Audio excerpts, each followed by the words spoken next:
Sports Sports Desk, KOMU8 Sports. We're going on attack and bring it on. Missouri football head coach Barry Odom going on the offensive this afternoon. And good evening, everybody. We've got a lot to get to tonight. High school basketball highlights, a battle of ranked teams at the Hearn Center, and basketball for a good cause. But we begin tonight with the sanctions that have rocked Mizzou athletics today. Barry Odom held his first public press conference since the news broke that his team will be ineligible for postseason play next season. Odom's attitude, however, hints at more resilience. If the Committee on Infractions doesn't take a stand on this through the appeal, then it leaves a lot of gray area out there on how to handle the approach of doing everything you're supposed to do. Former Mizzou basketball player and current chair of the Board of Curators, John Sunvold, had this to say, quote, "Inconsistent actions by the NCAA continue to erode its credibility. If it doesn't admit and correct this unprecedented fault, many Power 5 schools like Missouri will question the need for the NCAA as a governing body. As our appeal moves forward, I appreciate the support of the SEC and Commissioner Greg Sankey. When Mizzou wins the SEC East next year, he should do the right thing and invite one of its good standing members to play in the SEC championship game." That's quite a statement from Mr. Sunvold. We've heard just about everyone mention it already, and Barry Odom, not surprisingly, mentioned it in his press conference that Mizzou is currently putting together its appeal. We don't know when that may be filed, but if that appeal does go through, Mizzou will face a committee of 5 members and have to prove one of 4 errors by the Committee on Infractions. First, a factual finding is clearly contrary to the evidence presented to the Committee on Infractions panel. Second, the facts found by the committee aren't a violation of the NCAA Constitution and bylaws. Or, the third, they could prove that there was a procedural error. Now, Mizzou likely doesn't have a case with any of these 3. Where the Tigers might have some luck is the 4th standard, which is that the committee abused its discretion. There is an argument to be made that the Tigers' punishment is not in line with punishment similar cases received. It's also unorthodox to punish a school by removing scholarships when the violation is not recruiting related. The Tigers will also likely argue that their compliance was not taken under consideration properly. On a lighter note, we've got some Friday night hoops for you. So we start with the scorching hot Rockbridge Bruins taking on the Olathe West Owls. The 14-3 Bruins taking it to the hardwood, and they're getting it on defense early. Alston Mason thinks he's got a layup, but Quentin Brown throwing a block party on Providence. The Brew Crew loving it on All-American night.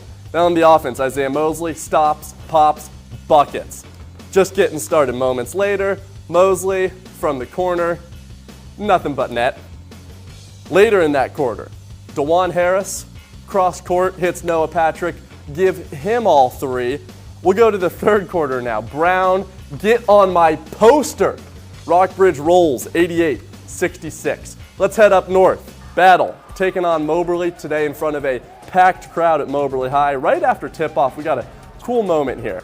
Senior guard Savion Thorpe, who sustained an injury earlier this season, gets in the game, starts Moberly off with a nice little layup. He gets the crutches and then gets some love from the Battle head coach Brian Meany before exiting the court. Let's go to the game now. Marcus Gant drives hard, gets the lay-in. Moberly comes back though. That's Braden Wetrich with the silky turnaround J, and then this time it's Zavon Ward to Tristan Meany. He hits the floater. Battle takes this one. They're now 11-3. How about to the Hearn Center? Let's do some gymnastics. 16th ranked Mizzou gymnastics. They took on the 8th ranked Crimson Tide, and junior Aspen Tucker starts things off strong for Mizzou on the vault. She's actually averaging a 9.8 on the vault this year. Later in the vault session, Morgan Porter. She's almost averaging a 9.8 on the vault. I don't know how they do that. My legs would snap if I tried to land like that. Alabama, though, they close it out. Mizzou made a run late, but the Tide, they hang on. They win by 0.2 points. Over to Mizzou Arena, where Mizzou's 4th annual Rally for Ryan event returns tomorrow. Last year, Mizzou raised $60,000 for pediatric cancer research. Mizzou has increased how much money they raised each of the first 3 years, and the team has done pretty well too. They've gone 3-0 in those games. Ryan Luce, who is the namesake of the event, is now in remission, but her dad, who is assistant athletic director, said the event brings back memories of the past. it's a celebration because she is doing so well, but it takes you back in time to when she was sick, and that obviously tugs at your heartstrings a little bit too.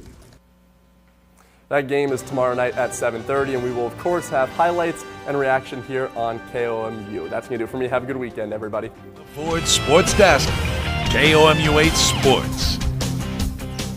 Good evening, everybody. Let's get started tonight with some Missouri High School State Wrestling Championships from Mizzou Arena, an event that's been held in Columbia since the 1930s. Despite those cold temperatures, teams from all over the area competing on the mat tonight, including Moberly's Zach Lewis and Mexico's Kevin Dong. But Jeff City's Garrett Boutel getting in on a piece of the action, looking to stay around for the weekend, but he was unable to do so. He lost to a wrestler from Francis Hal, so he's done. Later in the evening, Eldon's Isaiah Thomas, that's not a bad name given other athletes.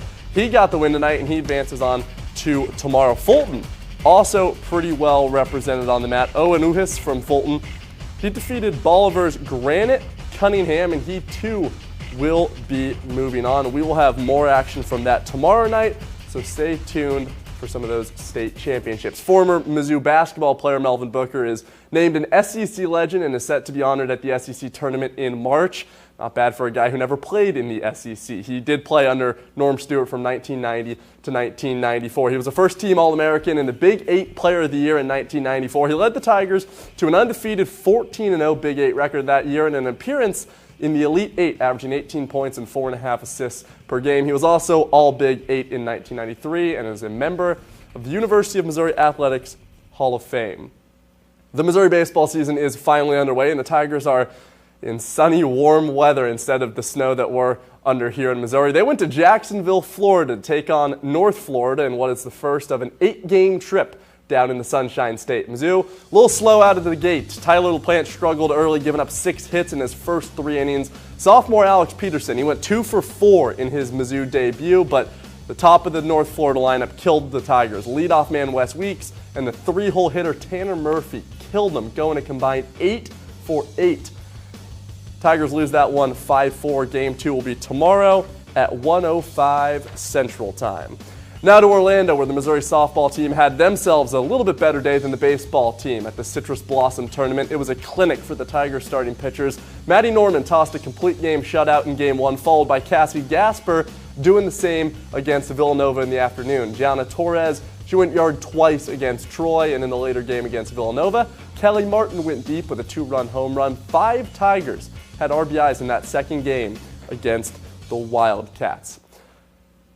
Now we've got some of the biggest matchups of the weekend coming up tomorrow. The 5th-ranked Mizzou wrestling team will take on 2nd-ranked Oklahoma State. That's on the wrestling mats on the college side. Mizzou is looking for its 36th straight dual win.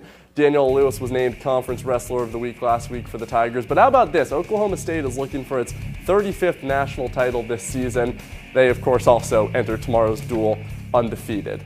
It's not really putting a lot of pressure on us. It's just going out there and doing what we love to do, and it just makes it more exciting. You know, it's a top 5 duel, and to go out there and showcase what we're all about and prove any doubters wrong that are in the country.